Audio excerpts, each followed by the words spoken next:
off and pick up. Yeah, Oh, well, oh, sorry. she's found a new way how to shut me up, hasn't she?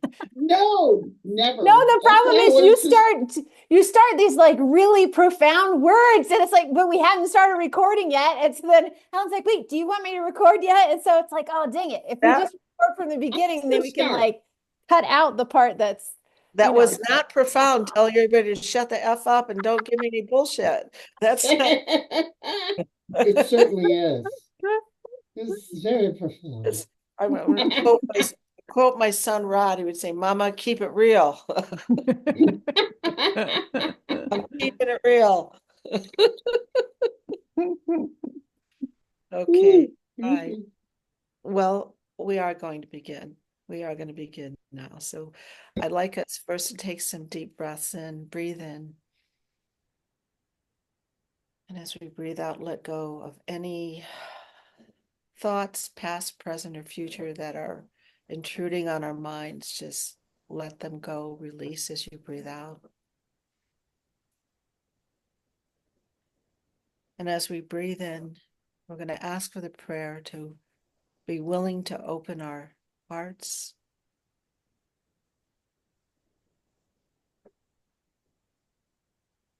to let go of anything that does not allow us to hear the voice for God,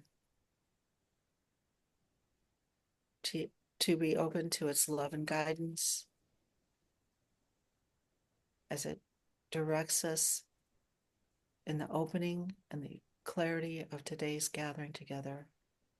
Thank you for your willingness in coming, asking, sharing, and being very authentic and transparent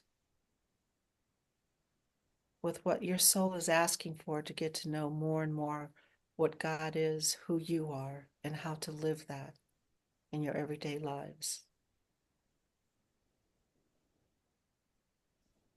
So I'd like to continue this meditation without words as we keep taking those deep breaths in and releasing out. Let's let the music take us even deeper and freeing us more and more, like an open palette,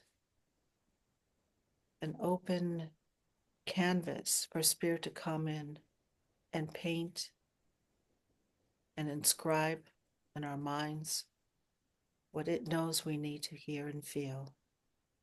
Let's go ahead and begin with our music and allow yourself to sink in and listen. Delynn, it's not allowing me to share. Do you have a request to share from me?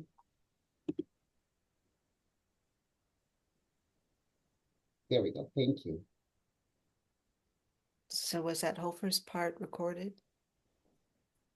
Okay. All right.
Keep listening as I share with the words written and given in the Course of Miracles for today's lesson. It says, God is the strength in which I trust. If you are trusting in your own strength, you have every reason to be apprehensive, anxious, and fearful. What can you predict or control? What is there in you that can be counted on?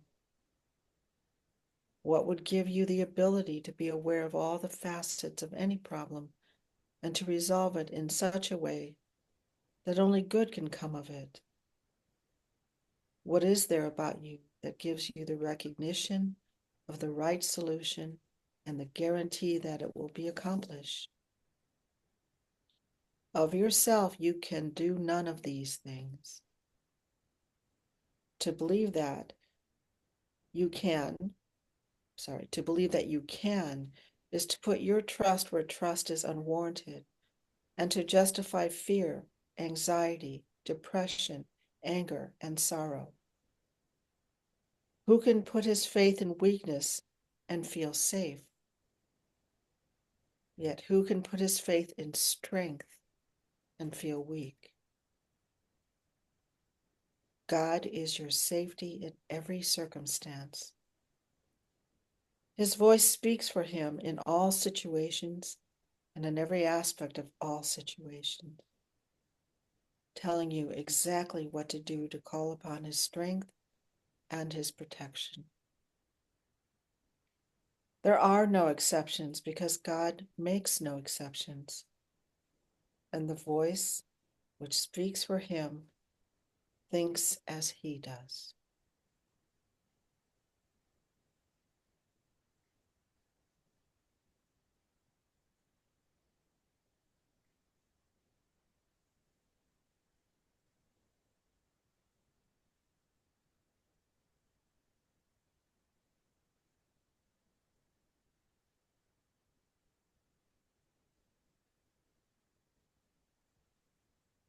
Let's go ahead and take a deep cleansing breath in. Breathe in.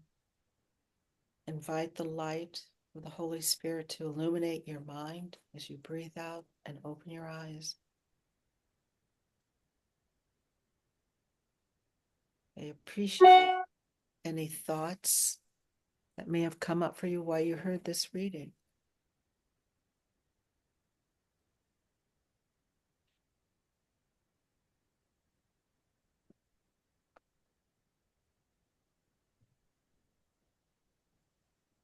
So it says, God is the strength in which I trust. So I think the first, maybe realistic question to ask is, who is this thing, this essence, this presence called God that we're going to have trust in? Is that just a given when I say that? God is the strength in whom I trust for you? Or have you gone really that deep to explore who you're going to, what you're going to? Have you given that any thought?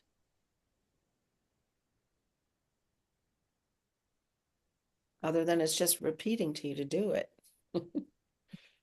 Or do you feel yourself resisting? And you just do it because someone's told you to, but you don't really, this is part of what we're here to gather, is to really, when I say remember who you are and remember what source you've come from, is to really, within yourself, to go deep and sit with that. And if you find that you're saying, I don't know who this God is, what it is, and I don't even know if I believe in it, to have the childlike willingness to ask, to discover that. To be honest with you, say, I don't believe in this all loving, all giving, all knowing being that you keep talking about. That's what has to be the first step. You have to be honest with yourself. And our pathway is to use the corrector, the guide of the Holy Spirit, to take everything that is going through this mind.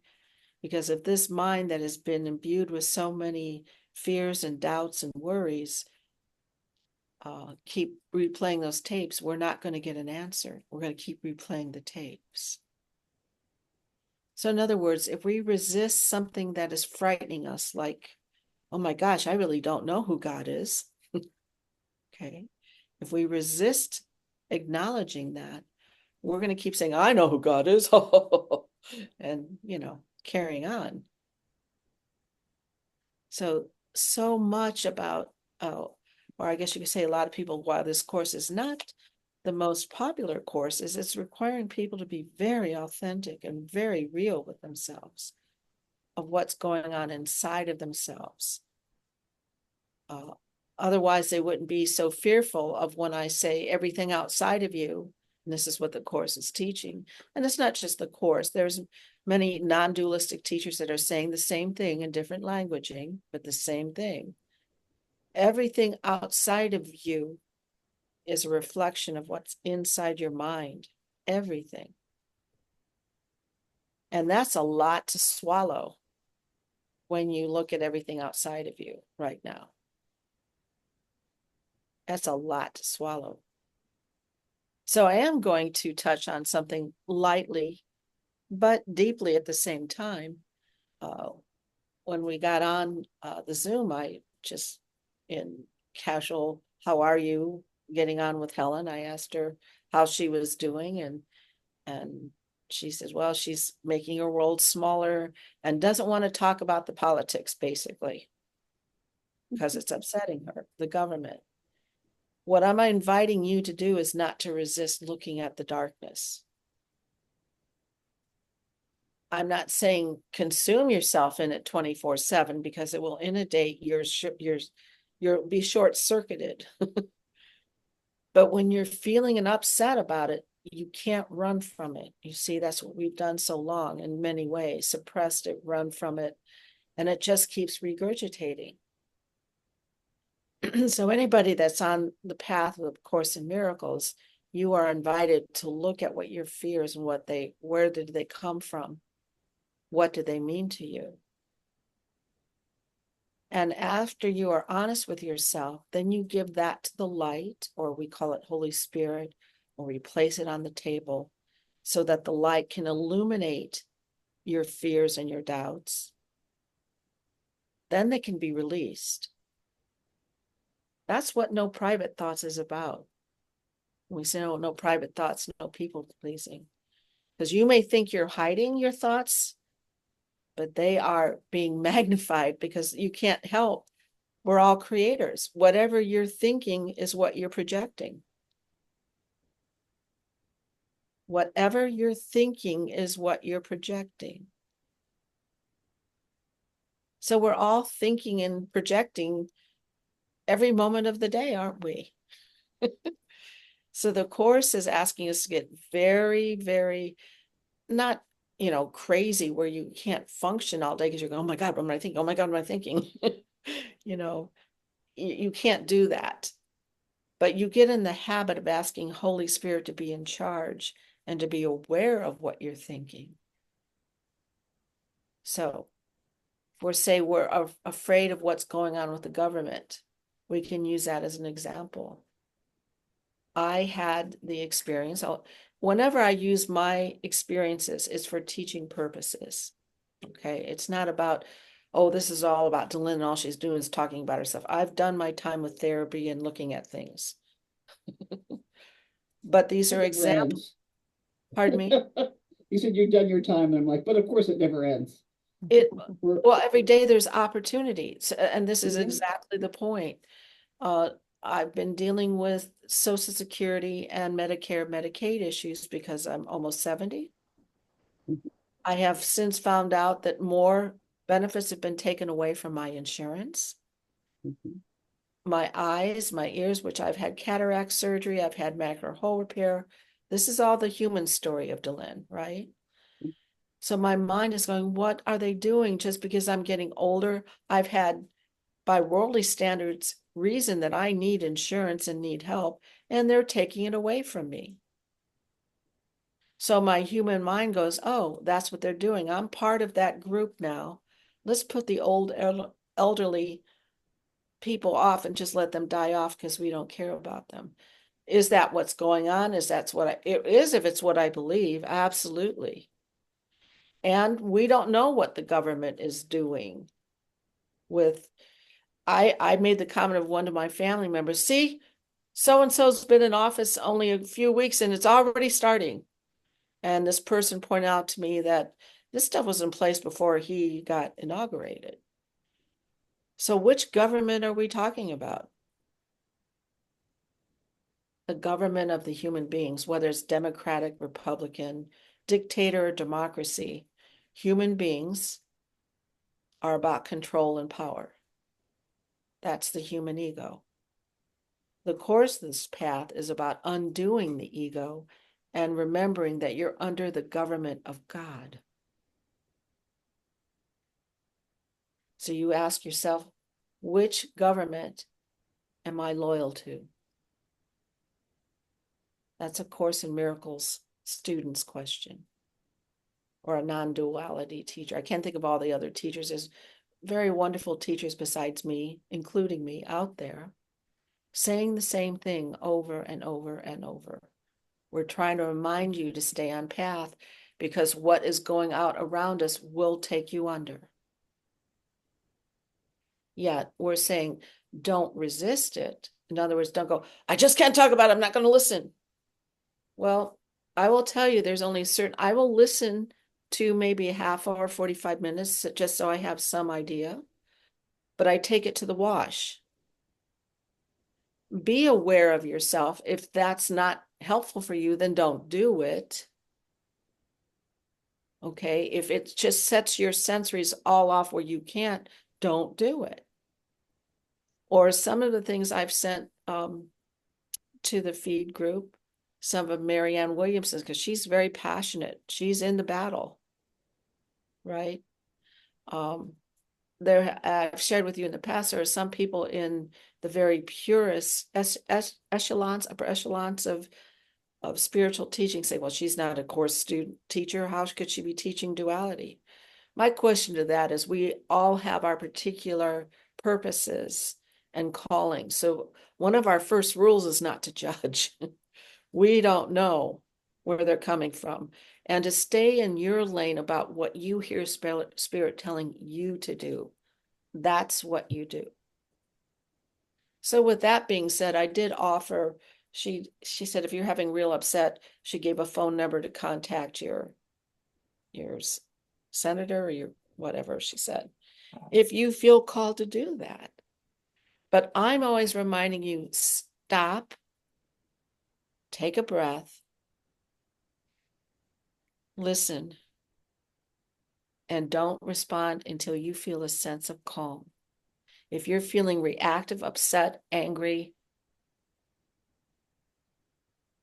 I want to go back to what we just read today. If you're having any of those symptoms, depression, anxiety, anger, you are functioning out of the wrong-mindedness state of the ego.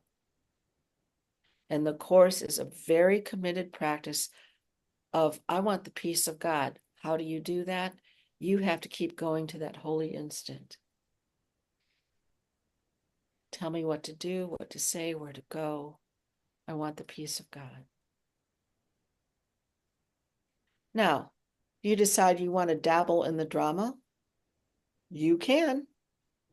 God, spirit is not going to, first of all, we can go over this again. God has no awareness of any of this drama going on because it's just pure love.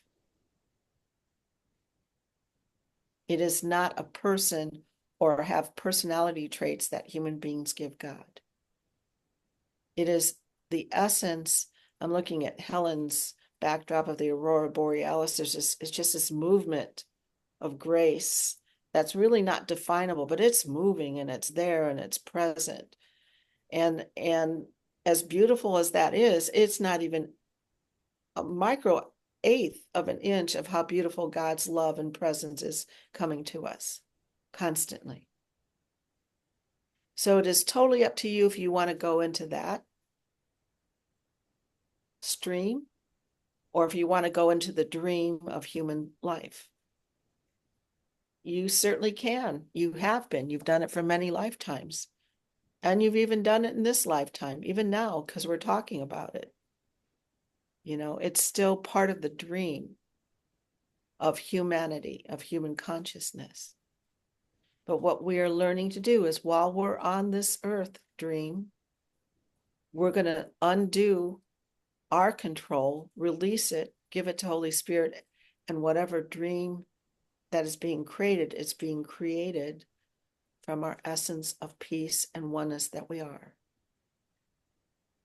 Many, many, many years ago already, 2002 it was, my first back surgery.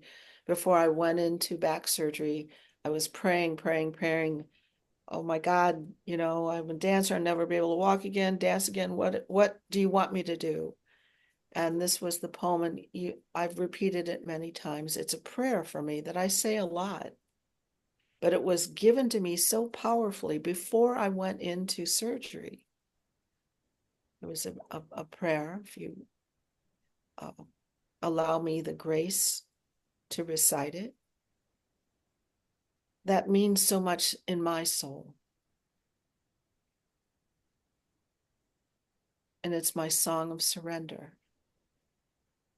I say, "Oh, artist of love, create in me the masterpiece of this dream. My joy of all, take all of me, complete and ever free. As we create our lives in love, I give you all that I am. I vow to be your spirit song this day, this moment, now." So you see, it's my own little love song to spirit to remind me to come back into the holy instant. Because when I'm in that place of no worry, doubt, and fear, then whatever comes out of me is from the flow. That's the co-creation. I'm surrendering my mind of how I'm making something happen and allowing this form to be the vehicle of God's creation through me. And however that looks like, whatever that looks like. But it's, again, my song of surrender. So it's letting go without getting in all the technical terms that we cover in the course. It's letting go of our thinking thoughts, releasing them, thinking that we have the better way or the right way, so that God can create through us, as us, with us in whatever we're doing. Okay. Right. So if you don't mind, I don't know if one of you has your books, I would like just to reread those first 3 paragraphs of today's lesson. Or maybe you can take turns.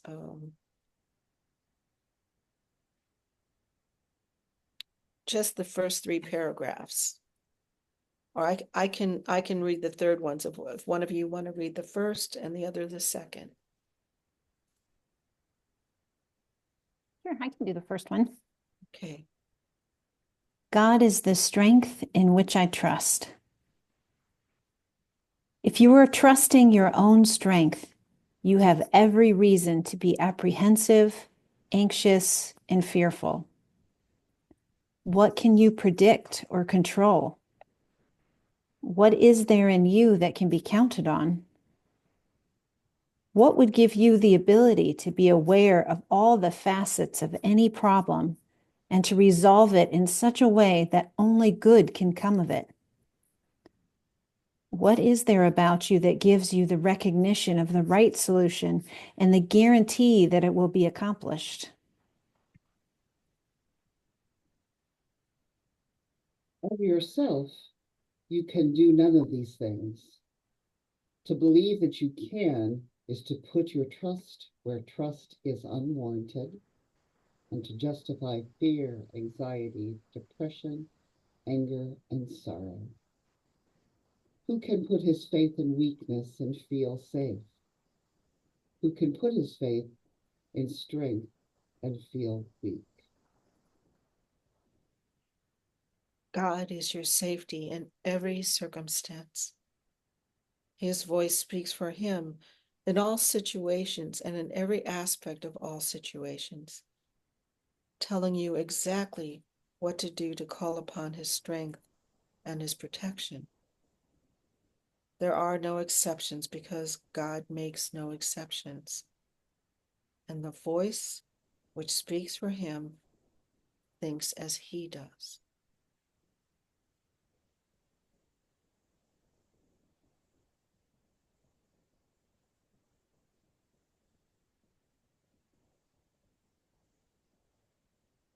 So now that you've heard these first three paragraphs again, did you hear it any differently the first time than when you heard it or read it? I think I hear it differently every time. So, and then that's like this morning when I read it, and then later on doing the exercises, I read it again. It's like, so there's something else that comes in every time. There's more that comes in, or something different that rolls out every time. So, I in complete agreement. And for me, there's a sense, I'm going to use Jen's quote, as it gets washed, stuff gets washed out, there's more peace that fills that place. And that's why I said the hunger is, I want more and more peace, you know. But I will say that once you feel peace, don't keep going back and rehashing and trying to say, oh, is there something else I need to figure out? Because that's neurotic. Stop it. Just don't be crazy. What are you, crazy? Oh, sorry. Which, to be truthful, we all are. But anyway. Jen, what it did when you heard it just in this time together 2 times, did you hear it any differently? I'm going to echo what Helen said as well, but for me, when I listened to it first thing this morning, it was just something that I really needed to hear because everything that's going on politically is just, it's really throwing me for a loop. So anytime that I can bring myself back to a center is helpful. And this one in particular, because thinking of the strength of God, uh, and also just repeating at the beginning, like, hey, you really think you know? You really think you can figure it out? You really think you know what the solution is? So for me, it's like a reminder of to turn every single thing that worries me over to Holy Spirit because I can't figure any of this out at all. So this was a really powerful one for me. So anytime that like when you read it again earlier and then when we just read it together, it just is a constant reminder in a good way. Yeah. Yeah, and what came to me, not from you guys, but some student, somebody asked me, well, if God's so strong, why is all this happening? Well, again, that goes back to washing away old belief systems. This has nothing to do with God, and that's a huge jump for most people. Okay. And that's where it's calling us to go back into really, that's why I said, let's look at what our beliefs are about God and what strength really is. You know, um, the truth is, with everything that is going on, whether it's 2025, I don't know what the dates were of Atlantis or Egypt or any of the other times that we've had turmoil, human civilization has been at these points over and over and over. And that's kind of the point of the course, is saying you're never going to find peace in this world. The battleground will keep repeating as long as the ego is in charge. So the course is a very, very dedicated look of undoing the ego. And even when we're saying everything out there, that's how mighty we are doing this work. When I on the feed, I'll say, thank you for doing this holy work. This is holy work. No matter what walk of life you're in, Helen at your job, Jen at your job, mine at my job, no matter what's coming at me, is in my quiet moments, in those instant moments, what we call the holy instant, I say, oh, God didn't create this. This isn't real. Now, as I'm not going to say names, but as I said to Helen, I had a severe case come to me this week, and this person is going a very life and death situation. I don't tell them, oh, it's not real. That's not this person's job. It's my job. Whether it's globally, you see it happening globally, that's your job as a course student, or I would say an awakened person. Now that we can't even say the word woke anymore, but an awakened person that has gone farther on the path, because we have relived these stories over and over. We know them. We know the danger and the outcome, whether it was Nazi Germany or whatever it is. We have lived through this before. So we've come to this planet this time, said, stop, enough of this. So we look to the master that said, stop. And he's still teaching us. How did he attain that state of mind of Christ consciousness? Where there wasn't any thought to ask for help, where he was completely under the direction of Christ consciousness. And when he asked for help, you might call it Holy Spirit. Christ's direction is what we do specifically in our stories. Does that give you any clarity of Christ consciousness and Christ direction? Christ control, there's nothing to ask for because we're already in the flow and it's happening. You've surrendered any kind of, well, I've got a better idea. I'm going to do this. I know this. And Jen, you made a comment. You said, I stopped and go, do I really know what I think we're doing? There are practical things where we've done things over and over. Yeah, there's a lot that we do know by lived skills. But it's a willingness to look at it and go, oh, does this apply here? Am I willing to expand and get open and see another way? So I have to say this to myself out loud. We have to be careful not to beat ourselves up. I should have known better. Oh, did I mess this up because I didn't follow Christ? I had a moment. Okay. So what Jesus is reminding us in the Course is, okay, that happened a minute ago. Right now in this moment, it didn't even exist. Start again. So again, that's the self-forgiveness. The self is self-releasing. Getting caught in what you did in the past, even 10 seconds ago, will keep you from feeling the freedom of the grace of God that's coming to you. So all that sounds so simple, doesn't it?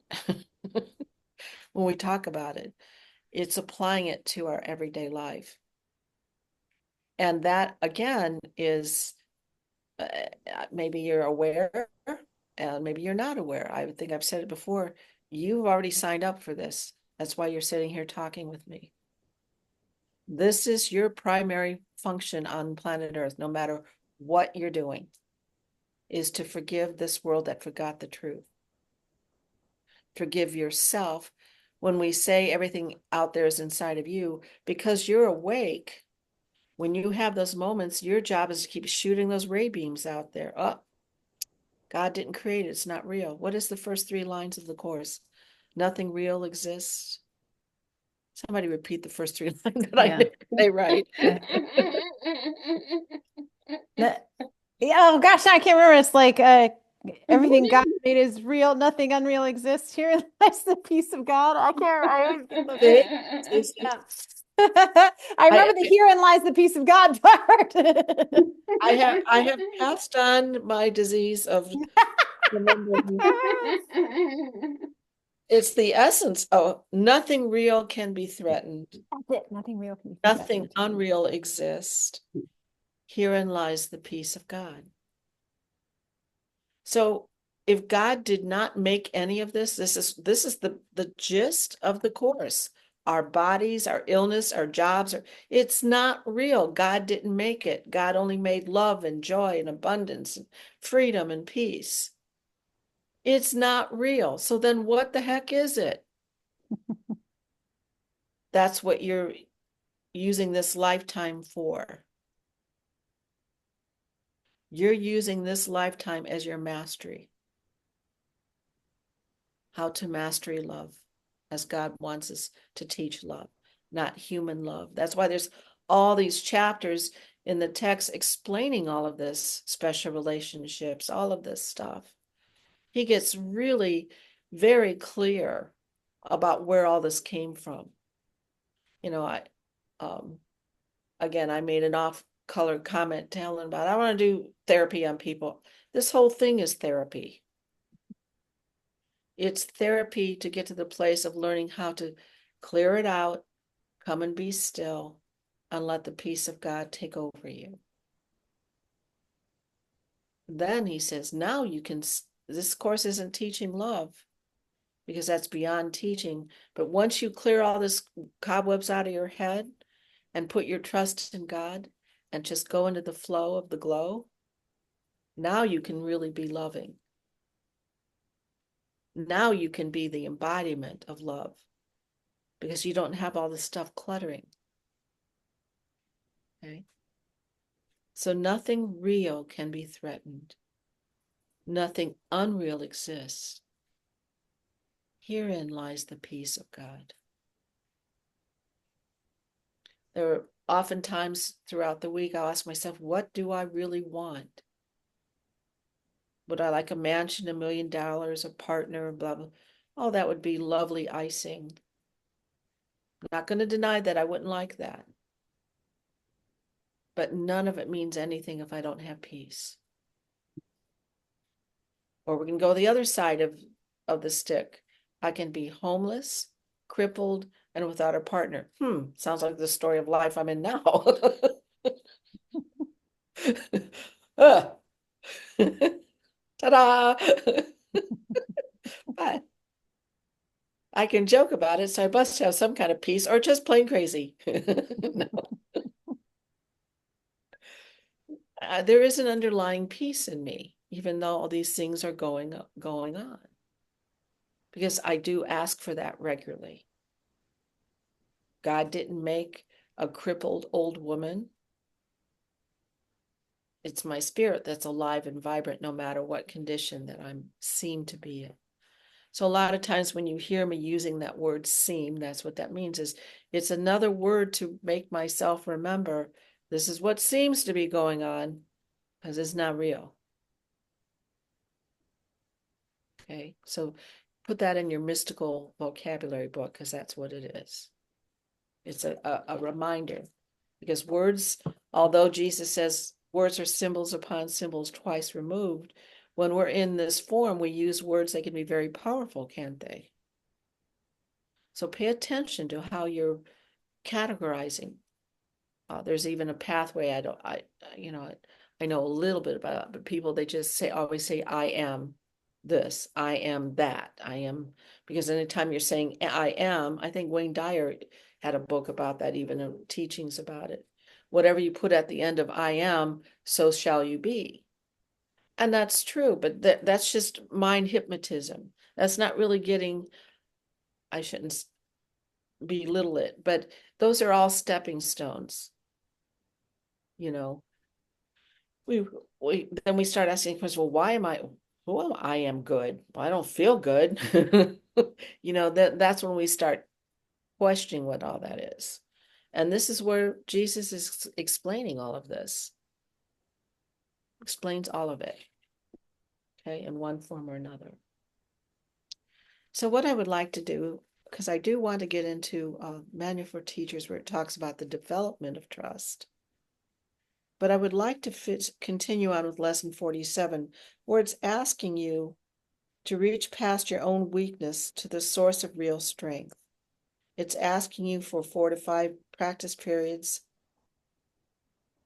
and close your eyes and begin as usual by repeating today's idea. So I want you to close your eyes and we're going to ask you to do individual, if you don't mind, sharing of something that comes up for you and how we can apply this lesson to your issues, okay? So close your eyes and begin as usual by repeating today's idea, which is God is the strength in which I trust. Then spend a minute or two in searching for situations in your life which you have invested with fear, dismissing each one by telling yourself, God is the strength in which I trust.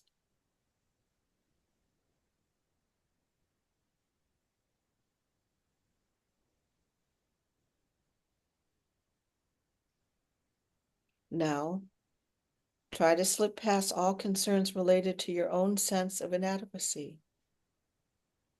It is obvious that any situation which causes you concern is associated with feelings of inadequacy, since otherwise you would believe that you could deal with the situation successfully. It is not by trusting yourself that you will gain confidence, but the strength of God in you is successful in all things. The recognition of your own frailty is a necessary step in the correction of your errors, but it could hardly be sufficient one in giving you the confidence which you need and to which you are entitled. You must also gain an awareness that confidence in your real strength is fully justified in every respect and in all circumstances.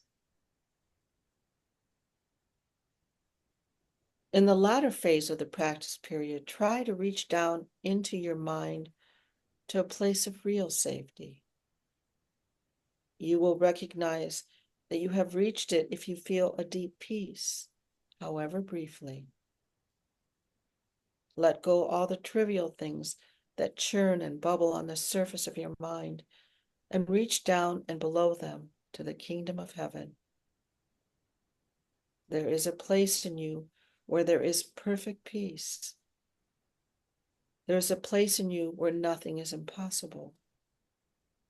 There is a place in you where the strength of God abides. Repeat the idea for today often. Use it as your answer to any disturbance. Remember that peace is your right because you are giving your trust to the strength of God.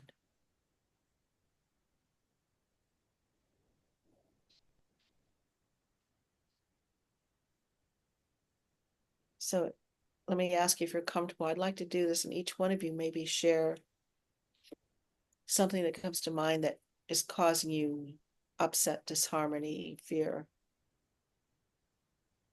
Share what that is. And then by using this practice, this is Jesus's prescription of how to eradicate this. To see if it helps you feel freedom and release. Does that sound possible for you? Would you mind sharing what is upsetting you the most? That you might be seeking the strength of God? Yeah, I can start. So when I did this morning, so when we were doing it just now, the same two things came up, and one of them is related to work. There's just a part of a project that I didn't realize was my role, and so I was kind of stressing like, when am I? There's a deadline now, and it's closer. I don't have everything I need. All these different things. And when I was doing that process this morning, it just felt calmer. And I just felt like immediately I could see my whole calendar and exactly which time slot that was going to work in, and for it to all be resolved and still be able to talk to the right people. Now, if it turns out exactly like that or not, it just gave me the calm that I needed of, okay, I have time, everything's taken care of, that kind of thing. So felt really good. That's a great example and very tangible, because you've heard me say that if we give even a brief moment to God, it will arrange time and space for us. It gave Yeah. you a pictorial, which you just shared with us. Because when you were all bound up, there was probably no way to solve this problem. Other So, than just keep panic cycling. right. And that's one of our other lessons. I know you guys have been through the lessons a few times, but it talks, let me identify the problem so the problem can be solved. And to a course student, no matter how it's showing up, every problem is because we've stopped trusting God. Every problem. Every problem is because we've stopped remembering, what I'm saying to you, our job is to forgive that we forgot the truth. That's what real forgiveness is. When we're in the flow of God, there is everything that seems to be there, whether you've created it, which you have or not, will become eradicated.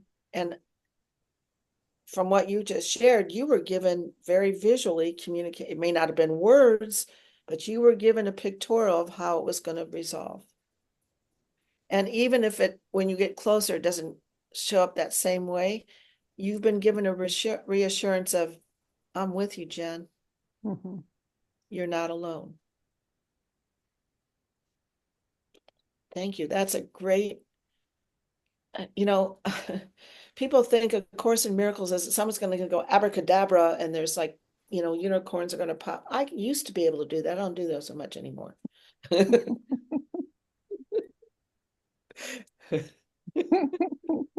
Oh, unicorn. It's too distracting, too distracting. Too distracting on this planet. It was fun on our planet. No. Can we go back to my planet, please? It was so much fun.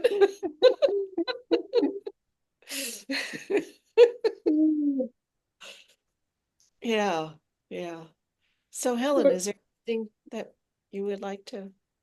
for me, what has been consistent with this one today is it has helped me remember that it's, as you said earlier, Delynn, this is the dream. This isn't real.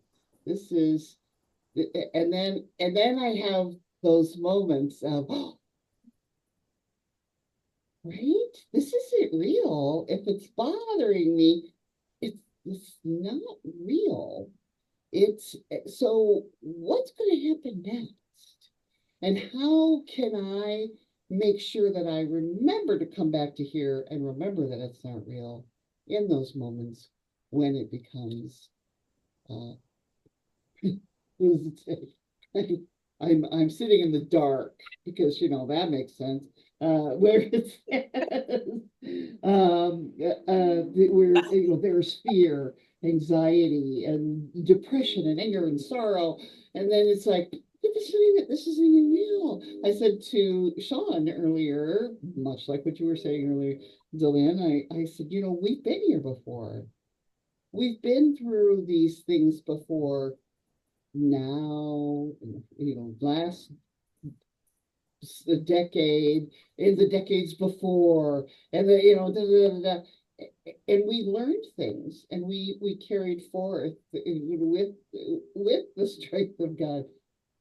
We just don't always remember it in the moment, and that's what today's lesson did for me quite frequently. Every time I was going through it, it's like, Beautiful. Yeah. unreal. It's funny you brought that up because I had a new person inquiring about the course just yesterday, and he was asking me, so will you admit that you came in this planet to learn something? He was very aggressive about it. And I said, no, I came here to remember the truth. We're given everything that we know. I came here to experience this, but I'm here to remember that it's not so much learning, it's to remember that no matter what SHIT is hitting the fan, that I choose love, that I choose love. And to me, that's Christ consciousness. And more of that could be awakened in me, clear, whatever. But To me, that is the teachings of Jesus. No matter what was happening to him, he never stopped loving. He never stopped calling to the Father Creator. He never did. And, all those that have an image of Jesus walking around just having it all together, they have a false image of what he experienced. But it doesn't do us good to go and fight and battle and proselytize. They're going to believe what they're going to believe. And that and that's and spirit that's the beautiful thing for us. God knows it's not real. God loves him as much as because it's him. There's all there is God, and just because these people have forgotten, when we remember who we are, then we can have the fun to create and experience. You too have chosen your life to create life the way it is now. You've heard me say, what am I doing in Northwest Indiana? I said something to Jen. I said, I'm getting that passion again. Like I would like a way home in North Carolina, still a way home in Indianapolis, and I still would like to do one in Northwest Indiana, the way home Northwest Indiana. I keep seeing these centers, these things that I've done before, you know. If there's only 3 of us, these are our centers, you know. Because they may not be ready for the grand production that Helen, I don't know if you've heard, you probably have, but I have a very clear memory, Jen knows because I've talked about it often, of being on another planet. The the earth was as plush as what is Jen's background, but it was on a mountaintop, and going down went into the ocean where all these whales and dolphins were. Our center was all glass or white Bengal tigers walking around, and everybody was just these gorgeous beings walking around. And this was our center. I have a very clear memory of it. What Jesus, if you have that memory of it, you've lived it. Or when I'm joking with you, I'm not. I do remember changing into a Pegasus or a unicorn like that, just by thought, you know. But is that practical in this world? No, because all it does is get the spiritual carnival show people hanging out, you know. You know what I'm talking about, right? Yeah, we've had that discussion too. Yeah. Yeah. And that's not what this is about. Living this life that Jesus exemplified for us and keeps reminding us, you will do more than I because I've shown you the way. His way is, like Helen, you're talking about, when we get wobbling, and I remind myself too, the only way to do it is to stop, or Jen exemplified it too. At first you bound up, then you took a moment, asked, and then it was given to you. So that's the holy instant. When we stop all the worrying and the fretting, the questioning, and the doubting, and we surrender into the presence, I gave you the prayer that was lyrical before I went. Of course, it's going to be lyrical because I like to dance. That's our girl. It's going to be your language, and it's all equally beautiful. Okay, but that's the reminder. That's the reminder. Stop and take a breath and remember who you are. You are the extension of God itself. And anything that is unlike love is not real. So you may go, well, then what is love? That's something for you to sit with. I've gotten nudged to revisit the book, A Course in Love. I looked at that, I don't know when it first came out, 2008 or something. And I'm in loving it, falling in love with it again, because it's very lyrical. It's very, it's just what I like to, mine's not like, or like, I love Eric, but Eric talks in bites. It's like a computer. So, I mean, allow yourself, keep doing the lessons of the course. That's never ending, or the practice of it, I should say. But let Spirit, ask Spirit, where do I go to help feel nurtured and refreshed and renewed?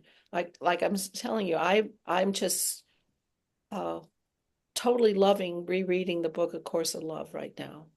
It's just so plentiful for me. So again, never, never, never, never be afraid to listen to the Holy Spirit's nudges for you. So this is what is bringing me to the next part that I wanted like us to go over. We've got the basic of ideas of what we should be doing, or the lesson today is in God and who we trust. If we're trusting in ourselves, our human selves, we're going to wobble, we're going to have upset, we're going to be scared, we're going to be angry, all of those definitions. Okay, let's say that we think we are doing this our darndest or our best, and we're still feeling, we have these moments like we're in the valleys, like, I have failed. I've been doing these lessons and I still friggin' am full of fear and doubt. So Jesus comes along in the Manual for Teachers and talks about the characteristics of God's teachers, which you are. You are teachers of God just like I am. Okay. We are the God Squad.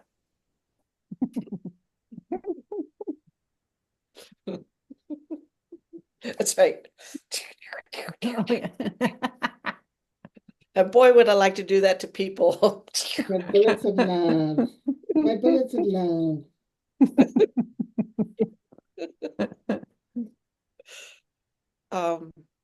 But he explains why this happens. And it's called the character, the first one is trust, the first characteristic of it, of God's teacher. And a lot of times when I look, I go, oh, I can't be God's teacher because I don't trust SHIT right now. So he keeps comforting us all the time about, don't worry, been there, done that. Listen to me. Jesus, been there, done that. That's how he was able to write this. This is why he's giving us these masterful clues of how to get through the muck that we're going through. Okay. So if you don't mind, if you have your book, it's in the back part of Manual for Teachers, page 1577 or 1576. And we're just going to look at trust for tonight, since we're on that topic of trusting in the strength of God. And i.e., by that, we're also learn to be how to trust ourselves, or one, not to trust ourselves. Might be a better way to put it. Our little selves as opposed to our big S selves, our big Superman selves, S's, you know, on our shirts, which I don't have. Okay. So would anyone like to read paragraph 1 under trust? I can take that. Okay. Under trust. Okay. Ooh, I'm gonna start at the beginning. This is the foundation on which their ability to fulfill their function rests. Perception is the result of learning. In fact, perception is learning because cause and effect are never separate.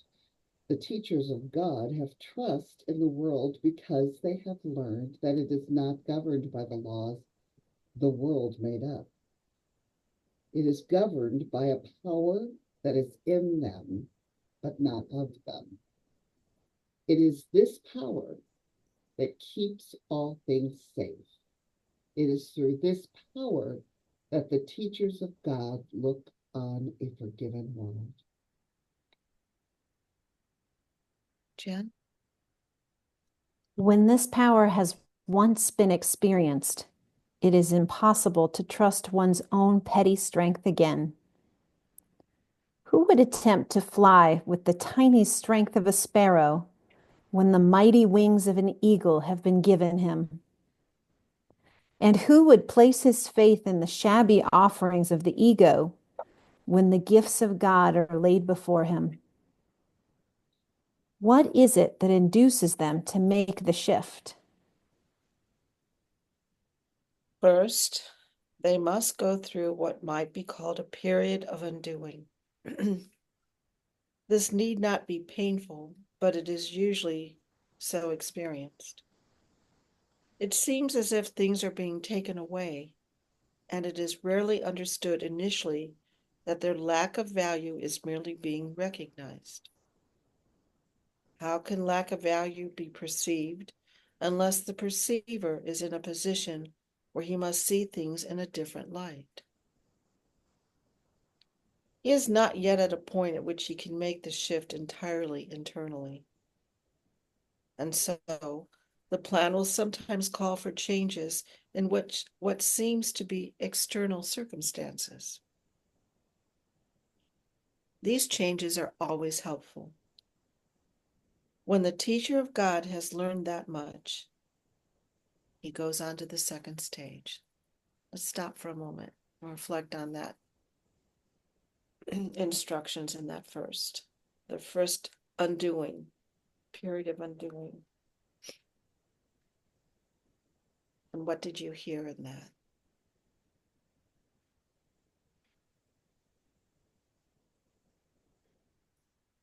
Part that really stood out to me is was talking about the period of undoing. Right when you said that part, I was like, oh yeah, I remember that.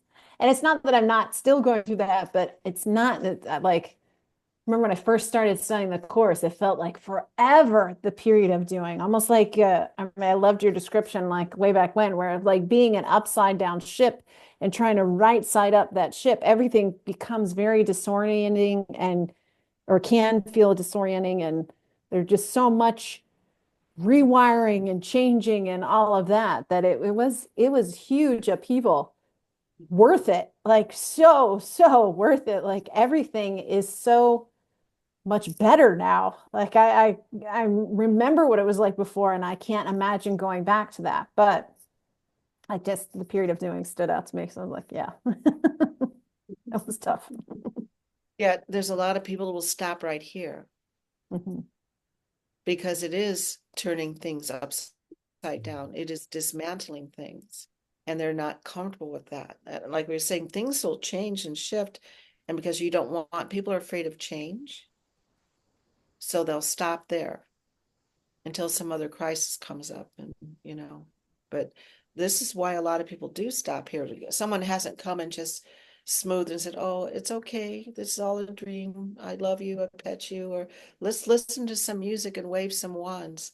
Again, I'm sounding very derogatory again, um so forgive me for that, but everything, if it's given in its purest intention, is a wonderful helpmate to keep opening up. But a lot of people get stuck in those things. They become idolatrous to them. They're idols. Even music, or I think I had a conversation once with Renee about going out in nature is a way to can become a way of escapism rather than going in deep and really going, you know, but it serves the purpose to get started. At least people will get away from the hubbub and go out into nature and look at the trees and the flowers. But the call is always to go deeper and deeper and to get to know who God is. And what I will tell you guys, other people may turn away in the first step or whatever, they will be back. It is our destiny for all of us to fully realize our relationship with God. So if that's any comfort for you, I hold on to that because it's helped me stop thinking I have to go save the world and communicate. Such a fixation in me that I had to communicate properly. I did something wrong because I didn't explain it right. This is just something I've realized that was holding me back, and how I was putting myself down so much because I wasn't good enough. I wasn't doing it good enough. It's already done. my call is to live this life for me and just to be happy and let God take, again, God doesn't have to take care of anything because it's not real. So I feel blessed that I believe this. Like I said, you just introduced somebody, it's going to take them a while. Like Jen, you said, you can't imagine to go back. No way could I go back to thinking another way. It's too painful. And one thing I am dedicated to is to stop having, yeah, I may be limited in my physical and my seeming age, but I don't want to have pain and suffering anymore. Thinking that I had to die on the cross a billion times to be as holy as Jesus is done with this person. Done. Okay. So I also want to add, well, you made a comment. This is when you first, were exploring the course. I came into your life, which was no coincidence. There is no coincidences that we're together. We've known each other, blah, blah, blah. The timing, no coincidence. But it seemed like a big, huge aha moment at that time, every day, or even as we're watching the news. This seeming process happens again, as long as we're here on this planet. I gave you the example of me with Social Security and Medicare and stuff. I had to go through the same thing again, the same fear, oh my God, I'm going to be homeless again. I'm not going to have any teeth and no one's going to help me. And, all that stuff. All the typical fears that human beings go through. The difference is at this time, maybe I was so rich before I never had to worry about it. Now I'm experiencing it the other end. It's not so fun. But now I get to say, I give this to Holy Spirit. I want to be completely purified. Purified in your mind. That's what one of the, was it second or third principle? Purification is necessary, meaning that any residue in the mind that is unlike love, that's what has to be washed. Not that I'm so terrible that I have to be converted. That's not it at all. There's something lingering in there. Oh, I'm old age. I'm going to die and be on the street and be in a nursing home. This is a terror in me. It is a real terror in me. So I have to, that's my example. This is where I have to keep using these principles for myself. Okay. Helen, did anything jump at you or did I pretty much cover it all? I appreciated the call from, and who would place his faith in shabby offerings of the ego when the gifts of God are being laid before him? Uh, it seems as if things are, I'm jumping here, it seems as if things are being taken away, and there's rarely understood initially that their lack of value is merely being recognized. That one is really cool, right? And then, of course, when the teacher has learned that much, he goes on to the second stage. I always find, and I have in all this time that I've been kind of studying the kind of, and all this time that I've been studying the course, I've always shied away from reading the stuff for teachers. But every time I hit on it, every time I run into it, every time I read something in it, I gain so much. So I think this year I really have to dig into it because it I can get a little weighed down with, okay, I get it, but I don't get it, and it's not sinking in. Whereas reading the teacher stuff, there was a lot of clarity that kind of just went, oh. Yeah. Yeah. Because what's happening, Helen, is that you have functioned, not unlike me. I'm not going to speak for Jen, I'm going to speak for myself, under this tyranny of guilt. And we really can't hear this until we start going, God didn't create guilt. No, God doesn't want me to have guilt. That's a lot of what this course is about. So the more that's being released or unlayered on you, it's easier to read these words and to believe them, not just read them. Because before we would read them, yeah, well, hasn't worked out so far.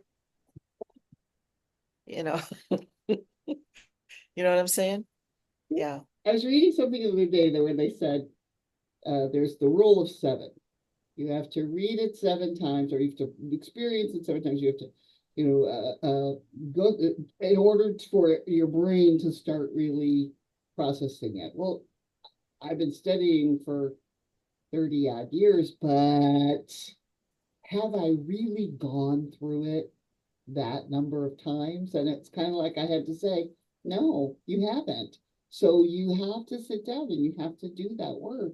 And 7 is just the number they used, whatever it is, but it suddenly was like this light bulb for me going, you don't worry, you're okay. You just have to make sure your brain passages are Well, and going, also, getting it. yeah, also 70 is scriptural. 7 years is closure, completion. So like I was in Indianapolis 7 years, I was in here 7 years. So there is something about that cycle that seems 7 times 7 to be done. The course is right, coming, yeah. course is coming along and saying, no, there's no such thing. There is, as long as that's Old Testament verbiage. But as long as Jesus is saying, don't do that, be right here now, and it speeds up, would take thousands of years. Mhm. So again, that's not to put guilt. What is so beautiful, and I thank you for saying it, so much of the time people read things, cherry pick, but are they actually doing are people actually doing what Jesus says in this course? No. I have very rarely found any student that's been with me. It's not before the 4th or 5th year that they actually do the workbook lessons. That's part of the reason I'm doing it tonight. Let's read this and practice. What is it saying to do? And are you doing that? A lot of times people read the first thing, oh, they're just getting a skimming, but not actually doing. Uh, um, I almost put it in terms, Helen, you knew me when I was teaching dance to the group as choreography, or Jen were doing Tai Chi. If I said, okay, here's the step, and you just do it so that you can produce it, but do you really understand everything that went into it, the movement, the expression, the interpretation, and how I came up with that dance? No, you did not. Not unless you really got into it and studied it. Same thing with the Tai Chi, the movements and where it all comes from. You see the end product, but, and the same thing with the book. This is giving you the end product. If you want the piece, inner peace, this is the little booklet to show you how to do it. Yeah. And there are, I think I put out there, it's a really cool book on Amazon. It's just a abridged version. Like I think it's the first 15 lessons of the workbook. It doesn't go into you do this 5 times a day or whatever. It just gives the readings. It's a great pocketbook to keep with you, if you don't have your phone, you know, there's a lot things to help you stay on course. No pun intended. But just what you're saying, Helen, we have to be honest with ourselves, and not in a sense of reprimanding or guilt. It was all you could digest at the time. That's all you could do. So stop blaming guilt. It's done. There's only thing that's real is now, this moment. You have a different perspective. It's not even perspective, because that's getting washed away. This is what the course is. It's washing away our perspective and coming to that groundwork of knowing. I don't feel the peace of God. I'm not following Holy Spirit's path. What do I choose? Love or fear? That's simple. So we're going to let go all of our stories. I was homeless. I was beaten. I was hated. I was rejected. That only happens as long as I reject myself. That I reject myself as a child of light. But if I'm a child of light, everybody's going to reject me and run from me, that's their problem. Guess who's just learning that now?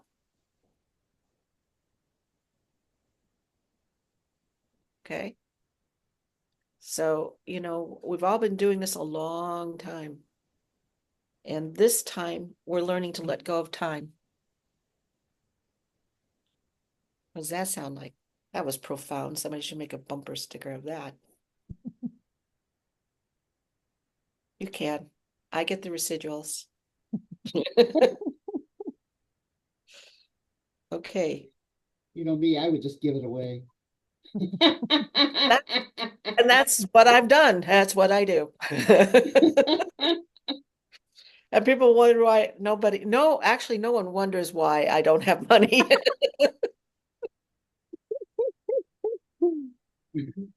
Mm. Yeah, well, okay. In my olden days, I had a pair, so everybody took care of me. I didn't have to do squat. Just go lift up the chalice and walk away when I was done, but not anymore.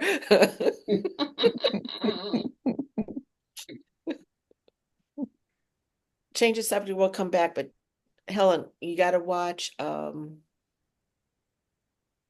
can't think of the name. It was about the Cardinals. Oh, the It's conclave. up for best The conclave. conclave? Yeah. Did you watch it?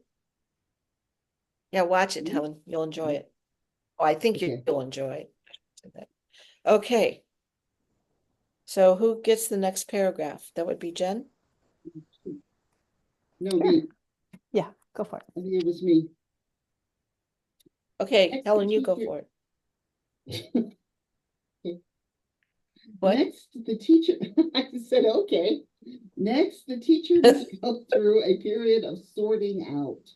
This is always somewhat difficult because having learned that the changes in his life are always helpful, he must divide all things on the basis of whether they increase the helpfulness or hamper it.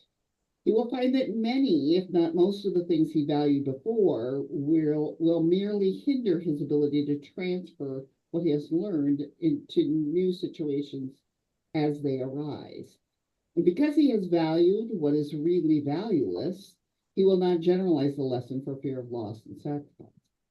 It takes great learning to understand that all things, events, encounters, and circumstances are helpful. I'll say that again. It takes great learning to understand that all things, events, encounters, and circumstances are helpful. It is only to the extent to which they are helpful that any degree of reality should be accorded them in this world of illusion. The world's value can apply to nothing else. The third stage through which the teachers of God must go can be called a period of relinquishment. If this is interpreted as giving up the desirable, it will engender enormous conflict. Few teachers of God escape this distress entirely. There is, however, no point in sorting out the valuable from the valueless unless the next obvious step is taken. The third step is rarely, if ever, begun until the second is complete. Therefore, the period of overlap is apt to be one in which the teacher of God feels called upon to sacrifice his own best interests on behalf of truth. He has not realized as yet how wholly impossible such a demand would be. He can learn this only as he actually does give up the valueless. Through this, he learns that where he anticipated grief, he finds a happy lightheartedness instead. Where he thought something was asked of him, he finds a gift bestowed on him. I want to stop there for a minute because I'm not sure you digested the second paragraph about this sorting out. So we're in our sorting process is asking us to be able to ask Spirit to discern what is value and what is valueless. if you're holding on to something because you think if I let it go, I'm thinking of the Aesop's fable, the dog won't let go of the bone when he sees a dog in the water reflection of himself because he's afraid if he lets go, or if he tries to get the bone from the reflection, he's going to lose the bone that's in there. You know what I'm talking about? Even that's a story. But because of his fear and his thoughts, it's not a real situation either way. First of all, there's no dog on the other side. There's not another bone to get. And he's all in a tizzy about what to do. Should he drop his bone? He finally does, and he loses everything because he's got the whole picture out of whack. Okay, so that's our first step, is to go in and ask for clarity of how to see this situation. Okay. The third step that it talks about, I'm gonna use an example. Back in the days when I was a youth minister, I took 28 kids to Colorado, and part of the many ways I did to earn money was I directed a play called Tales of Wonder, and we took it to every church you could think of, didn't matter if they were Catholic or whatever, to get donations. We raised over $12,000 to take all these people to Colorado. And it was such a powerful production. And I did all of it. But I completely did not have a clue how, because I didn't have a music director, I didn't have lighting and all this. We just went from churches and churches and did whatever. Long story short, it got so renowned through the little communities. People were coming all over. We had like command performances to see Tales of Wonder of these. And these were kids that had nothing to do with theater or acting. I mean, they were 13 to, yeah, Vanessa was in it, but she was 13. But, these were people that knew nothing about theater. The idea was to get this message out in this show by Marty Hagen. You may know who that is, Helen, and church music, called Tales of Wonder. Well, the kids were flying high because they had never experienced what it was to do a theater production, to get this kind of reaction, and not only that, people were pouring in donations for us to go. Okay. When it was done the last night, they're all weeping and crying that they didn't want to let go of this. They wanted to do this show forever, and it was so much fun, and blah, blah, blah. And I remember stopping and praying. I didn't know how to address it because they were torn apart, that we were closing the show down, you know. And what came out of me, I said, you cannot hold into this, what happened, what you just experienced. If you don't let go of what we did with Tales of Wonder, the next great thing won't show up for us. How we raised over $12,000 to get to Colorado for World Youth Day, where there were 200,000 youth from all over the world, 5 days in Cherry Creek, singing and dancing. We saw the Pope go by. Not only that, and Vanessa was one of them, a group of the girls that sang from Tales of Wonder were invited to sing in front of the Pope, an audience. As it turned out, he didn't actually show up the day, but it was in front of a whole, whatever they considered their. So you see what I'm saying? If they were so stuck on this was the ultimate of what they had, they would have never experienced the next part. Mhm. And it wasn't just the little town of Lowell in this lower part of Northwest Indiana that experienced it. They got to go to Colorado and experience 200,000 people. It was a huge stage. I don't know, I don't know how many people actually saw them this big, but the experience they got is what I'm talking about. So this is an example. By when we think there's going to be a sacrifice by letting go and not trusting, we're stopping what could be beyond anything we could ever imagine. So again, one of the questions, and I know that was not too long ago, about sacrifice. the idea of letting go of pain, suffering, worry, and doubt, are you afraid of sacrificing that?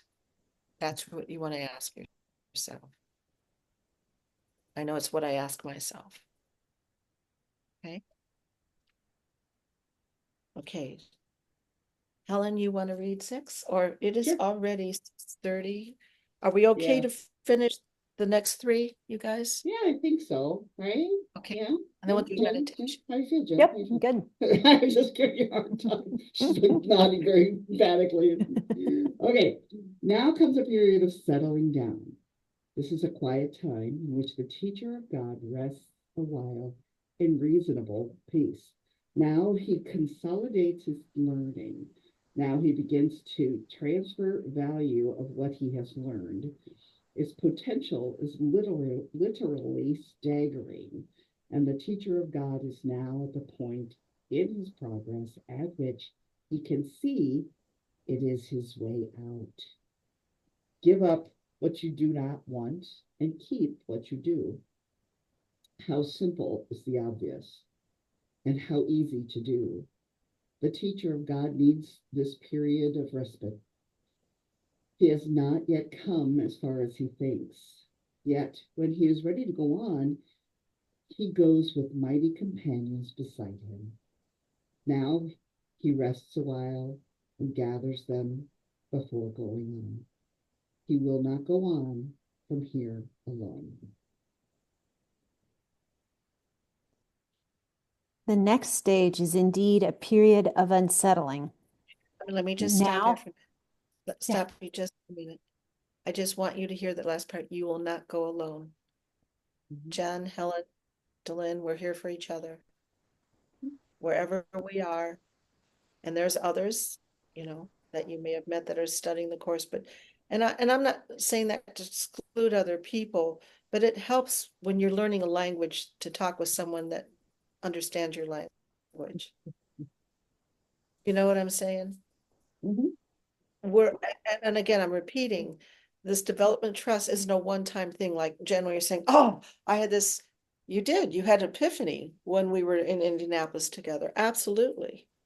But this process that Jesus is talking about, this is anytime you feel a restriction, he's saying, calm down, calm down. I had it. And this keeps happening. Here's the formula. This is what you got to do.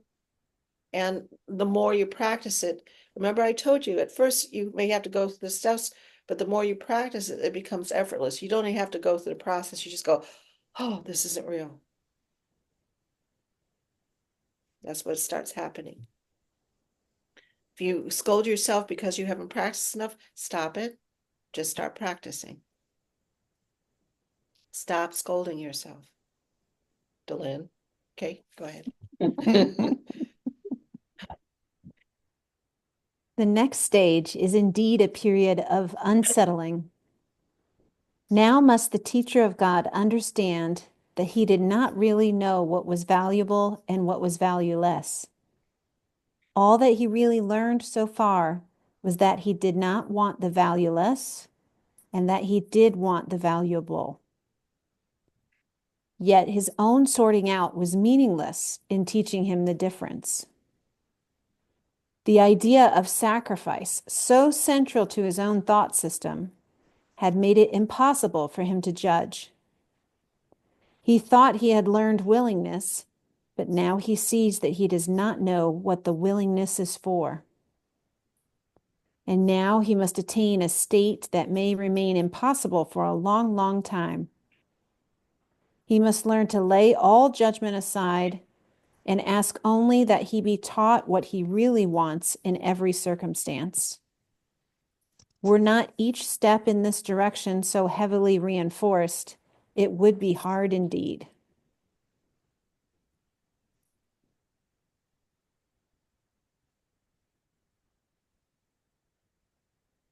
If not each step in this direction so heavily reinforced, it would be hard indeed. You have us, you have thousands of angels around you. Take a breath and invite them in and acknowledge them. I am inviting you to talk to all my invisible friends because they're waiting for you. And you don't have to share that with anybody if you don't want to. But you've heard me complain about I grew up, nobody was around, blah, blah, blah, blah. My youngest, nobody was around, mom and dad working, family gone, blah, blah, blah. I grew up with tons of invisible people. They are real. Get to know them because they're hanging out and they actually want you to talk with them. Now, again, there's only God. So when people talk about, well, then I'm going to talk to my guardian angel, that is a aspect of God that is, you have an assigned guardian angel. There's no doubt. Okay. So you have 100 other angels that are with you. You have us that are in form. You're not alone. So when you catch yourself beating yourself up, and it's not just me, I know you guys do it too, you stop and you ask for help. Free me from this habit of beating myself up. Help me, help me, help me. God is showing me the way to go, but my self-doubt is causing me to distrust God when actually I'm not trusting myself. Okay? Your higher self. And finally, there is a period of achievement. It is here that learning is consolidated. Now, what has seen as merely shadows before becomes solid gains to be counted on in all emergencies as well as tranquil times. Indeed, their tranquility is their result, the outcome of honest learning, consistency of thought, and full transfer. This is the stage of real peace, for here is heaven's state fully reflected. From here, the way to heaven is open and easy. In fact, it is here. Who would go anywhere if peace of mind is already complete? And who would seek to change tranquility for something more desirable? What could be more desirable than this?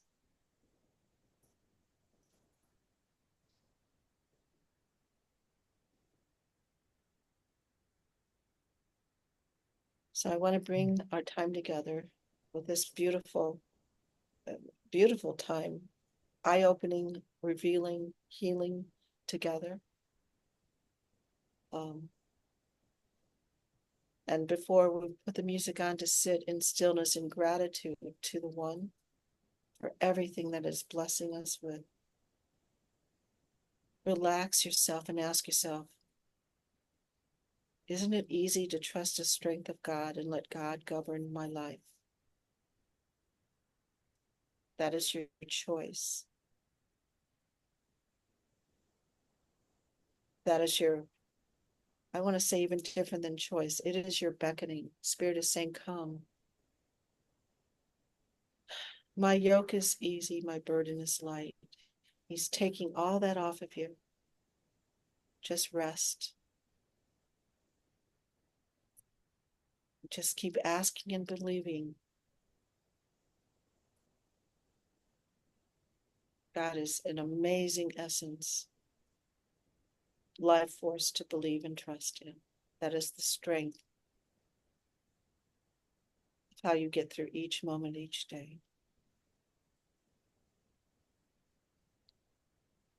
Let's go ahead and listen and just receive.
Thank you. Thank you so much.